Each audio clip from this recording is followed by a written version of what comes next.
Hi to everybody there in the Red team at NAB.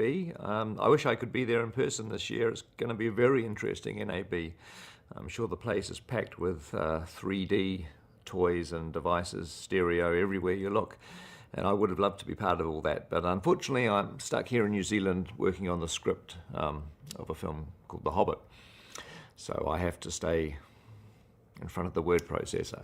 But I did want to just send this little show of support to Red, to Jim and to Jared and Ted and everyone at the Red team, because I have to admit that I am a Red fan.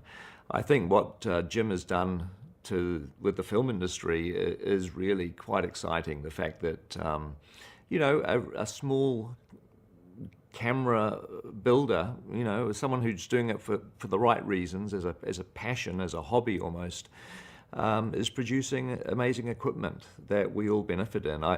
I've liked the idea of Red ever since I first read about it, I guess, 3 years ago now. And I was lucky enough to get my hands on the first two prototype cameras that Jim brought down to New Zealand, and we shot a little movie called Crossing the Line, which I think was at NAB 3 years ago, was it?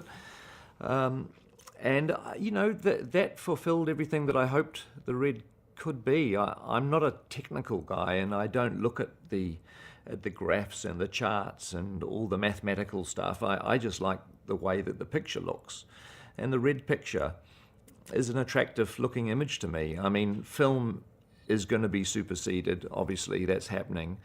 As much as we all love, 35mm film, it's not got very much longer to go, and digital is going to replace it. So to me, it's all about how that digital picture looks. And whatever the Red guys are doing, I think they're doing a good job. The image looks attractive, the colors are nice, and I just like the way that it looks, and there's no more technical or no more simple than that.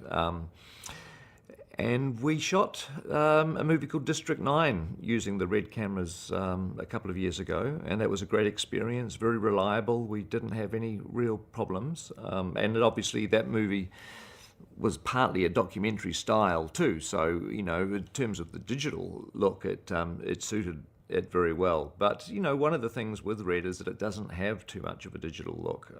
The final image quality has a sort of pastel, bright colors, and I like that. I like the fact that to me, if you're going to replace film, then this is a perfectly good image to go with. And the other thing that I also like a lot about digital photography in general, and especially the direction that Red are going, is the idea of shooting films at 4K, at 4,000 line resolution. I know that everyone has this sort of feeling that there's an industry standard has been set at 2K, and that's what cinemas are gearing up for. But to me, that almost goes back to the days in which digital was so far behind film that people were trying to work out at what point does the digital image get good enough to replace film. And it's like 2K was decided as almost the bottom line as the replacement. Is if you can get a 2K image, 2,000 lines resolution, then that'll be okay.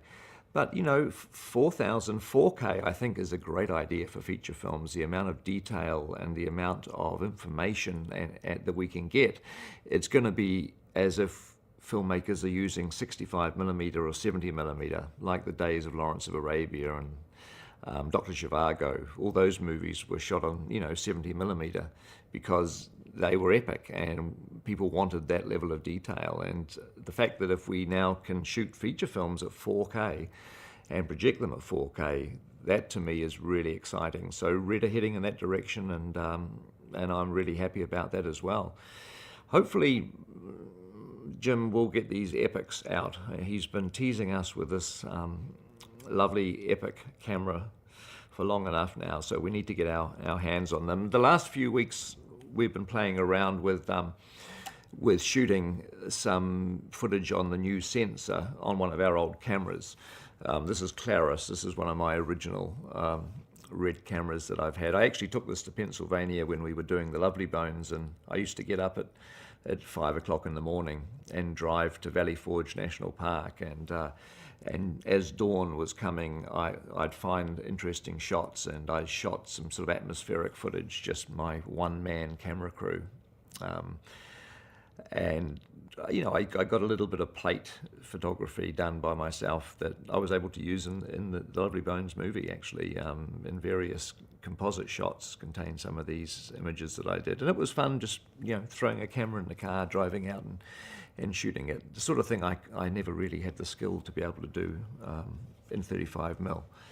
But anyway, this is Claris, and at the moment Claris has the new second generation sensor that they've installed for me in this camera, the same sensor that the Epic is going to have. So we've been trying the sensor out this last week. Richie Bluck, our DP, has been shooting interesting looking tests. The sensor is terrific. The picture is better than a red image has ever looked before. I particularly like what happens in the low end, or the amount of detail that is becoming apparent in the shadow areas now is really phenomenal.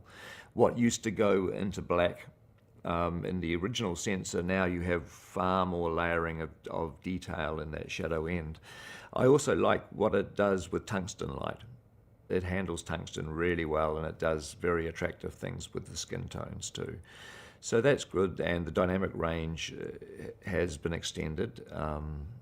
So yeah, we're very, very happy with this this new sensor, and we'd be happier when it goes into the Epic camera, and we have some of those down here in New Zealand. So hopefully Jim won't be spending too much time in NAB. He's got a few cameras to build, and he'll get back to the factory and get us all these Epics that we've been waiting for. So anyway, hey, I just wanted to send thanks to Red for the work you're doing as a filmmaker.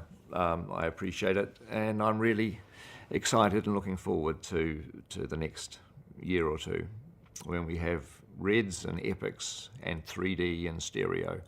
I've got a couple of projects lined up that I'm going to be having a lot of fun with. Thank you.